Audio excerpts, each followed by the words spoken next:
कुछ हाँ 10 आयत से लेकर 15 आयत तक। निदान प्रभु में और उसकी शक्ति के प्रभाव में बलवंत बनो। परमेश्वर के सारे हथियार बांध लो कि तुम शैतान की युक्तियों के सामने खड़े रह सको, क्योंकि हमारा ये मलयुद्ध लहू और मांस से नहीं परंतु प्रधानों से और अधिकारियों से और इस संसार के अंधकार के हाकिमों से और उस दुष्टता की आत्मिक सेनाओं से है जो आकाश में है। इसलिए परमेश्वर के सारे हथियार बांध लो कि तुम बुरे दिन में सामना कर सको और सब कुछ पूरा करके स्थिर रह सको। जो सत्य से अपनी कमर कस कर और धार्मिकता की झिलम पहनकर और पाँव में मेल के सुसमाचार की तैयारी के जूते पहनकर। Praise the Lord। इसमें लिखा है इफिसियों में आत्मिक युद्ध के हथियार। परमेश्वर का वचन हमें बताता है कि हमें क्या करना है। हम सब जितने भी हैं हम एक आत्मिक युद्ध में हैं ना। हमें वो आत्मिक युद्ध दिखाई नहीं पड़ता। अगर संसार में कहीं युद्ध हो, जैसे भी इजराइल का युद्ध चल रहा था, तो वो हमें दिखाई पड़ता है और हम उसकी तैयारी करते हैं। लेकिन परमेश्वर का वचन बताता है कि हम जिस आत्मिक युद्ध में है उसके हथियार क्या है, दिखाई नहीं दे सकते। उसके हथियार तलवार, बंदूक, बम, मिसाइल ये सब नहीं है। उसके हथियार क्या है, उसके हथियार लिखा है कि क्या है, ये वचन है ना। ये वचन है। अगर हमारी आत्मिक तैयारी मजबूती के साथ नहीं होगी तो क्या होगा कि हम हार जाएंगे। और हमारा जो युद्ध है वो बहुत शक्तिशाली सेनाओं से है, जो कहा है, जो आकाश में है। और लिखा है कि वो हमेशा युद्ध करती रहती है और वो लहू और मांस नहीं है परंतु अंधेरी ताकतें हैं। इस संसार के अंधेरी ताकतें जो हमारे जीवन में क्या करती है, कार्य करती हैं, जो हमें बीमार बनाए रखना चाहती हैं, जो हमें कमजोर बनाए रखना चाहती है, जो हमें कर्जे में रखना चाहती है, जो हमें परमेश्वर से दूर करना चाहती है, जो ये चाहती है कि हम परमेश्वर के पास ना आए, हमारा प्रार्थना का जीवन खराब हो जाए। इसीलिए आप देखिए बहुत सारे जवान, बहुत सारे लोग क्या है, परमेश्वर से दूर हैं। बहुतों के माता पिता प्रभु में हैं लेकिन बच्चे परमेश्वर से दूर हैं। बहुत सारों के बच्चे परमेश्वर में हैं लेकिन माता पिता परमेश्वर से दूर हैं। बहुत सारों के एक रिश्तेदार है, किसी का एक व्यक्ति है किसी के परिवार का, और बाकी परमेश्वर से दूर है। क्योंकि क्या है, कहीं ना कहीं जो परमेश्वर से दूर है उसके जीवन में क्या होता है, शैतान का अटैक होता है। अंधेरी ताकतें चाहती नहीं कि हम प्रार्थना में समय बिताएं, हम वचन को पढ़े, हम वचन को सीखे, हम बाइबल की बातों को, वचन की बातों को समझे और उनको माने। अगर आप किसी को बहुत सारा बाइबल की चीजों को सिखाओ तो वो अपना तर्क देता, अपना, अगर आप उससे कहिए कि टाइप दीजिए तो वो अपना तर्क देगा। अगर आप उससे कहिए कि ये गलत है, ये चीजों को मत खाओ, इन चीजों को छोड़ दो, गलत नशे नहीं करो, गलत चीजें नहीं देखो, तो वो क्या करेगा, अपना तर्क देगा, आपसे बहस करेगा।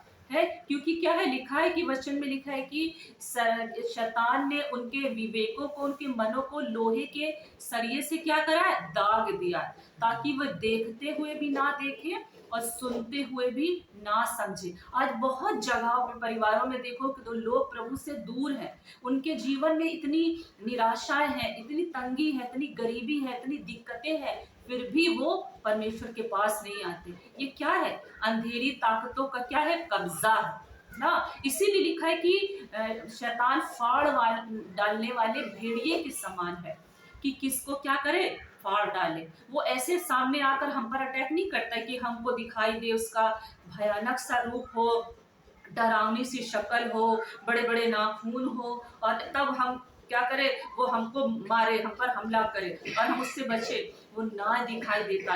इसलिए कई बार जब हम प्रार्थना करते हैं, बहुत जगह जब प्रार्थना चलती है तो देखिए आप कैसे शैतानी शक्तियां, दुष्ट की शक्तियां चिल्लाते हुए वहां से निकल के भागती हैं ना।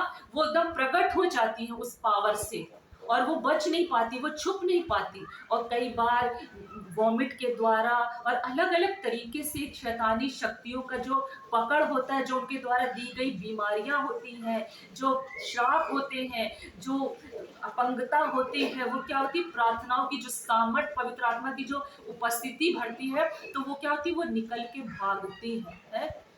इसलिए परमेश्वर का वचन कहता है कि इस वचन को क्या करो, अपनी तलवार बना लो, इसको अपनी ढाल बना लो, है, और परमेश्वर की शक्ति में बलवंत हो जाओ, प्रभु और उसकी शक्ति में बलवंत बनो।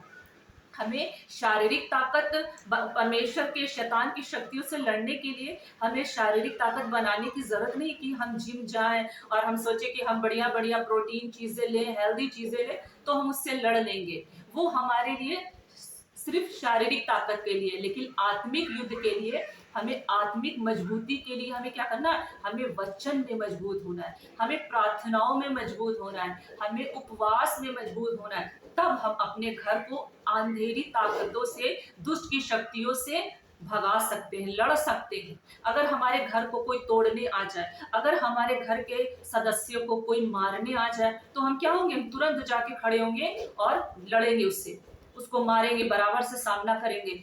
ये तो चीजें हमें दिखाई दे रही हैं, इनका सामना तो हम कर लेते हैं, लेकिन दुष्ट की शक्तियां जो हमारे परिवार को बर्बाद कर रही हैं, जो हमारे बहुत सारे काम बिगाड़ रही हैं, जिस एज में हमारे पास हमें नौकरी होनी चाहिए, नौकरी नहीं है, शादी होनी चाहिए, शादी नहीं है, घर में बरकत, बहुत सारी चीजें, चंगाई होनी चाहिए, चंगाई नहीं है, बहुत सारी चीजें, वो हमें नहीं समझ में आता, क्योंकि कहीं ना कहीं हमारे जीवन में क्या है? आत्मिक तैयारी नहीं है, आत्मिक ज्ञान नहीं है, आत्मिक समझ नहीं है, आत्मिक ड्राई है, हम पूरी तरह से आत्मिक क्या है? सूखापन है। इसीलिए लिखा है, इस वचन को पढ़ो नीति वचन में, तो तुम्हें क्या है? तुम्हें समझने की समझ मिलेगी। जो वचन को पढ़ने वाला क्या होगा? ज्ञानी बन जाएगा, बुद्धिमान बन जाएगा। इसीलिए जब आत्मिक लोग प्रार्थनाएं करते हैं बड़ी बड़ी कन्वेंशनों में, तो उनको समझ में आता है कि यहाँ पे क्या चीजें क्या गड़बड़ कर रही हैं, किसके अंदर क्या चीजें कार्य कर रही हैं, और वो लोग अपने आत्मिक ज्ञान से और आत्मिक नॉलेज से क्या करते हैं? उन चीजों को नाम लेकर पुकारते हैं। भाई के जीवन से ये निकल जाए, बहन के जीवन से ये चीजें निकल जाए। लेकिन जब हमारा आत्मिक जीवन कमजोर होता है तो हम उन चीजों को समझ नहीं पाते। हम लंबे समय तक संघर्ष करते रहते हैं, हम लंबे समय तक समस्याओं में पड़े रहते हैं, हम तंगी में पड़े रहते हैं, हम बीमारी में पड़े रहते हैं, हम कर्जे में पड़े रहते हैं, हम गरीबी में पड़े रहते हैं। परमेश्वर ने अपने प्रेम रखने वालों को, अपना नाम लेने वालों को सारी आशीषें मुफ्त में दी है। वो परमेश्वर ऊपर से हमें ब्लेस करता है, उसके लिए हमें किसी के पास जाने की जरूरत नहीं पड़ती, लेकिन हमें अपना आत्मिक जीवन मजबूत बनाना पड़ता है, ताकि हम आत्मिक युद्ध लड़ सके। हम शरीर की लड़ाई बहुत जल्दी लड़ लेते हैं। अगर कोई हमें कुछ बोल दे, बुरा बोल दे, गंदा बोल दे, हम सह नहीं पाते, हम तुरंत उसको जवाब देते हैं, है? अगर कोई हाथ उठाए या मार दे हमारे घर के लोगों को, हम भी क्या करते हैं? हम भी मारते हैं, हम भी अपना। लेकिन जो सालों से हमें बर्बाद कर रहा है, जो ताकतें बाइबल बताती है कि आत्मिक लड़ाई लड़ो, आत्मिक लड़ाई हम नहीं लड़ते। हम क्या है? हम संसारिक और शारीरिक लड़ाई लड़ते हैं। हम रुपए पैसे के लिए पीछे झगड़े होते रहते परिवारों में। कोई भी व्यक्ति इस बातों को नहीं समझता कि हमें सबसे ज्यादा क्या करना है? शैतान और उसकी सेनाओं से लड़ना है, और प्रभु के वचन में क्या बनना है? मजबूत बनना है।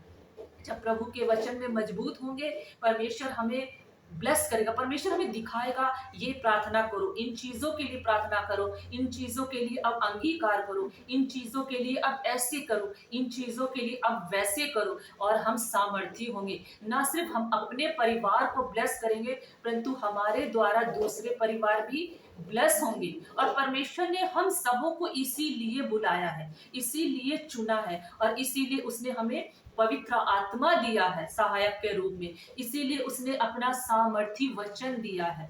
इसलिए हमें क्या करना है? प्रभु में और उसकी शक्ति के प्रभाव में बलवंत बनना है। Praise the Lord.